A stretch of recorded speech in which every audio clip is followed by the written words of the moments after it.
Hi everyone, and welcome to The Grind. This is a weekly episode where we talk about the sermon that we heard this past weekend. And today we have Rico and Nathan. Hello. What's up? And we are going to be talking about Mount Nebo, basically the mountain of legacy. So, fun question for today is, what are some of the most memorable movie or TV deaths for you? I mean, I know there's just so many. Let me troll the archives. It's like flip in the head.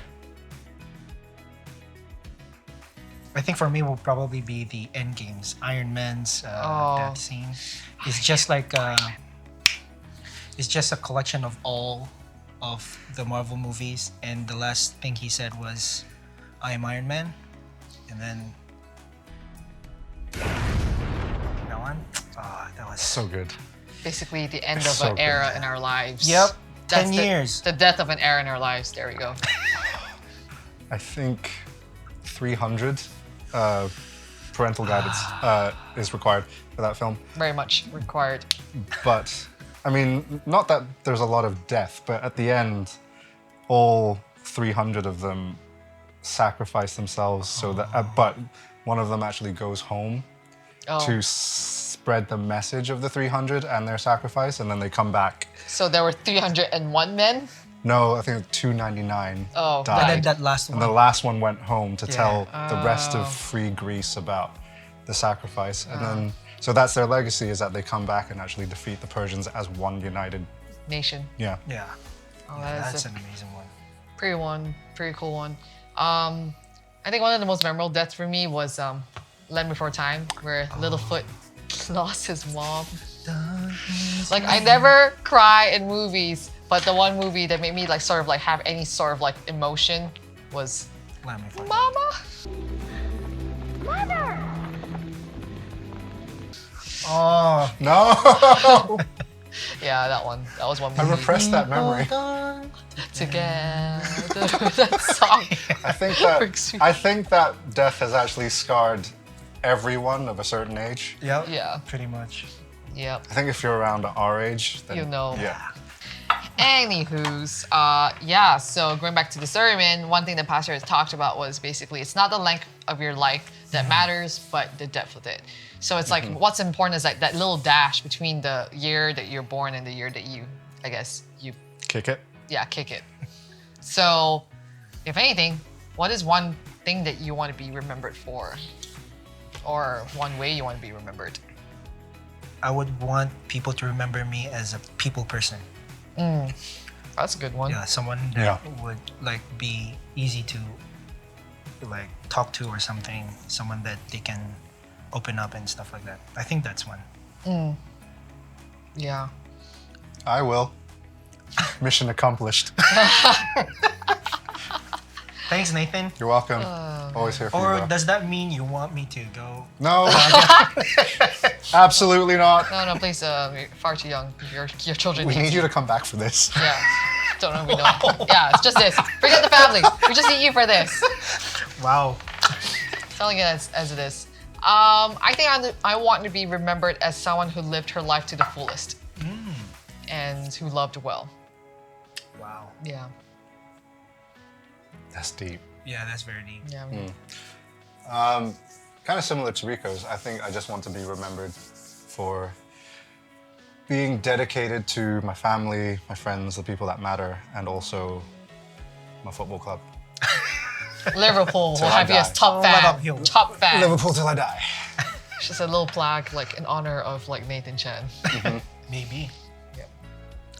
Yeah. So, that's like what Pastor had said. It's really like living your life for God and what it looks like to live well and to finish well. And so one thing that he talked about, what was the one thing that he talked about? The 3 Gs, right? Oh yeah, that's right. Yeah. So you are given something, you grow it, Grow it and then give it you away. give it away. Yeah. All right. Well, is there something that you got, you grew, and you gave? I want to say time, in the sense that You grew time? Please let me No, know how no, you no. grew time. Because I would love to have some. time, or more like attention is the wrong word, but you know, when you're younger and you get people investing time into you and helping you grow as a person. And then, so basically, like, I had a lot of like older mentors when I was maybe a teenager. Coming back after uni and actually doing the same thing for like kids who were, you know, my age before. So I can see how like one person's investment in me and how I grew, and then being able to give that back to someone else, and now they're doing the same thing. Right. It's, yeah. That's for me a very visible example anyway. Yeah. That's good. Rico? I think for me, would be my time when I was still like really playing basketball. Like I used to love play basketball a lot, and I've had like different generations of people that I've played with, and some of them did even mention that I used to be someone that they kind of grew up with and kind of sort of followed in basketball. So I just want to think as if I was sort of like not a passive mentor in that area. So yeah, I think that's something that I've given to them and then give it away in a way that they're a new generation of people playing basketball nowadays in Hong Kong. So yeah. Because ball is life. Because ball is life to a certain extent. Ball is life. This guy, he played football. So it's still ball. Ball is life. Football is life. Soccer. If you've seen Ted Lasso, you'll get it. Oh my gosh. Yep, cool, awesome. Yes, ball is life. One thing for me is actually youth ministry.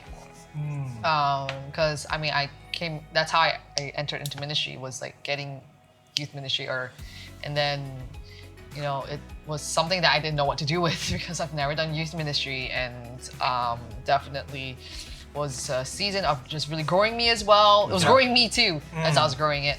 And then finally it was I think I spent about like maybe 5 years in youth ministry, and then you know, passed it on to the next person. So it was actually really good. It was, I would say, a really great season of my life. Challenging, yet great. Really grew me as well. So yeah. That's good. Very nice. It was very nice. Very nice. Very nice. Very cool to see like some of our youth come back and help out, aka the people who are editing this and behind the scenes and behind the camera telling us what to do. Oh wow. Yep. Anyways, it's good. It's good. It's So good. they're the ones ordering you around now? Pretty much. I used to order them, but now it's the other way around. So tables have turned. Well, well, well. How the turntables. Weird. Yep. Anyways. Yeah. So on this mountain, Nebo, it's the mountain where Moses died. Kind of interesting because actually it never really details how Moses died. Almost like maybe God took his life or buried him. I don't know, or committed suicide. I don't know. Like there were just like all these different things, like how one can imagine how Moses died. But this was the mountain where Moses died. He never got to go to the promised land. But I don't know. His life is just so extensive. Are there anything that you would pick out from his life that you could apply in your life? I think one thing also is based on Moses is that sometimes we try to achieve that we want to reach a certain goal, but sometimes it is not your time to reach that goal. Yeah. Right. Yeah. It would be someone else. So the only thing that you need to do is go and reach as much milestone as you can go, and then when the time comes when the Lord actually calls you, then you really have to prepare for someone who can be able to just continue that journey that you've began with God. So I think that's one thing that I've thought of. So it's like you don't always get to see the harvest of the work that you put in. Exactly. But, Yeah. but knowing in faith that someone else will. Yeah. Yeah. That's really good. I think the one thing I'm blown away about Moses is like how he started and how he ended up is he started off like when he was first called out by God, he was super afraid of him, like he hid himself from him. And then eventually Moses became someone who's like, oh, I won't go anywhere if your presence will not go with us. And then he's known as someone to be speaking to God face to face as he would to a friend before like God hid his face from him. But then like at the end of the day, God showed his face to him, right? And so it's just this change of relationship. And I think in that way, I want to be like Moses, where I know I'm not in a state where I'm like scared of God and I don't want to come to him, but I want to be known as someone who also is a friend of God, who can so easily approach him and talk to God face to face. We have that relationship Yeah. with him. So that's That's the good. one thing that I would take away. I don't want to say it was easier to do then, but like Probably. probably not. But like to be able to do that in any Yes. circumstance, Yeah. it takes a big person with a big heart to be able to do that. Yeah. I think. Oh, definitely. Yeah. Think about all the complaining Israelites. Yeah. Where's Yeah. my food? Where's Yeah. my drink? Just imagine that all day. I mean, Moses would be like, Lord, take me right now. I don't have time for that. And Lord says, not yet. You handled it. You handle it. Now This is a you problem. I put you there for a reason, to lead the people. Yeah, so to be able to do that and remain faithful to God Yeah. in all those situations. I have one question because we talked about how we want to be remembered, right? Is there something you want to do for God while you're here Oh, that you haven't maybe done yet, haven't maybe done yet? Or maybe, Or- or rather, like, continue doing. or maybe. continue Yeah, doing? yeah. Sure, yeah. I think to continue to be a communicator for God, whether it be like, I guess being like preaching or emceeing or even just like design-wise, you know, because everything that I do, I want to be able to communicate who God is. So I think a creative communicator for God. Yeah. I would like to, I don't know, continue or start being a storyteller, passing on like, whether it's like my life experience or someone else's. Remember I talked about people like the get, grow, and give Give. away. That's basically people sharing life experience, right? Yeah. And sort of to be able to do that in that traditional way or in a written form or something like that, that would be cool, I think. Wow. Awesome. Yeah. That's pretty nice. That's a lot to think about. And yeah, actually, we're going to end on that note. Something for you to think about as well is like, how are you going to make your life count? And yeah, with your life, what are you going to do? How are you going to live it for God? You know, and we would love to hear from you. So feel free to let us know in the chat and the comments. And until then, we'll catch you at the next episode. Take care and bye. Bye. Yeah.